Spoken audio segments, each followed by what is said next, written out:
तर ज्ञानेश्वर नावाचा माझा भाऊ. माझी आजी विठ्ठलाची खूप मोठी भक्त होती आणि दर एकादशीला ती पंढरपूरला जायची. एक दिवशी पंढरपूरला गेल्यानंतर तिला 2 वर्षाचं एक बाळ सापडलं नदीच्या कडेला. कोणीतरी सोडून दिलं होतं आणि एकदम मृत अवस्थेत होतं आणि त्याच्यात जीव थोडा शिल्लक होता. तर माझ्या आजीनं कोणताही विचार न करता त्या बाळाला घरी आणलं आणि म्हणली त्याला आपण जीवनदान देऊ. आणि आम्ही दोघं जुळी भावंड असल्यासारखं राहायला लागलो. साक्षात विठ्ठलानंच मला भाऊ पाठवला असं समजून आम्ही आनंदात राहायला लागलो.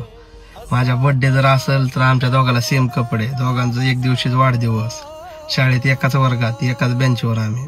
नंतर थोडा कळता झाला, ती 7वी 8वीचा काळ होता. 7वी 8वीला तो गेलता आम्ही दोघं.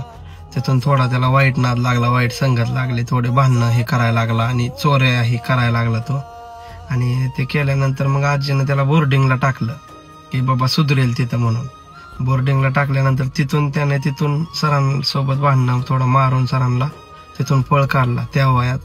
आणि तो डायरेक्ट कोलकात्याला गेला. कोलकात्याला गेल्यानंतर 8 वर्षानंतर पुण्यामध्ये आहे समजताच आम्ही त्याचा कॉन्टॅक्ट करून सगळं करून त्याच्या संपर्क केला. आणि दिदी आई पुण्यात, दिदी म्हणली मला भाऊ मिळाला, आई म्हणली मला लेक मिळाला. आणि आमचं सगळं चांगलं चालू झालं. दर रक्षाबंधनाला तो घरी येऊ लागला. गेल्या 1-1.5 वर्षाच्या काळामध्ये त्याने सगळ्यांसोबत संपर्क आमच्या तोडून टाकला आणि कोलकात्याला गेला. फोन वगैरे काय रिसिव्ह करणार, दुसरं ह्याच्यावर केलं तर तो बोलला डायरेक्ट की आमचा तुमचा का माझा तुमचा काही संबंध नाही, माझी लाईफ मला जगू द्या. म्हणलं जाऊ द्या, आपण ह्याला बोज नको, ह्याला इच्छा नाही. तर त्याची लाईफ जगू दिली. तिथून तो पुण्याला आला. पुण्याला आल्यानंतर अजून त्याला संपर्क करायचा प्रयत्न केला. मी पुण्याला गेलो की दादा कुठं आहे, काय चाललंय, काय काय पण काय तो इग्नोर त्याचं वाढतच गेलं. काय झालं तर त्याला देवालाच माहिती. काम करत असताना हॉटेलला होता तो पुण्यामध्ये, चक्कर येऊन पडला. आणि चक्कर येऊन पडल्यानंतर त्याला दवाखान्यात नेल्यानंतर समजलं की त्याला मुळव्याध झालं होतं रक्ताचं आणि पूर्ण रक्त त्याचं संपलं होतं मुळव्याध म्हणजे जाऊन. आणि ॲनिमिया नावाचा आजार त्याला झाला होता. आणि ते झाल्यानंतर एकदम लास्ट स्टेजला गेला आणि हॉस्पिटलला ऍडमिट झाला. त्यानं तिथं पण सांगितलं की मला कोण नाही, मी अनाथ आहे म्हणून.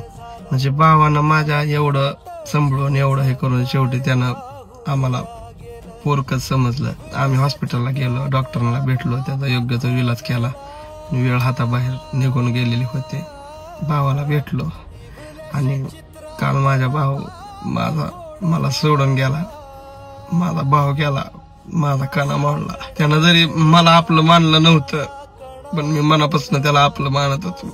माझा भाऊ आता ते खरंच तुझ्या आत्म्याला शांती लाभून ज्ञानो दादा, ज्ञानो देवा माझ्या भावाला सुखात ठेवा, त्याच्या आत्म्याला शांती लाभू द्या. माझा भाऊ गेला, माझा कणा मोडला.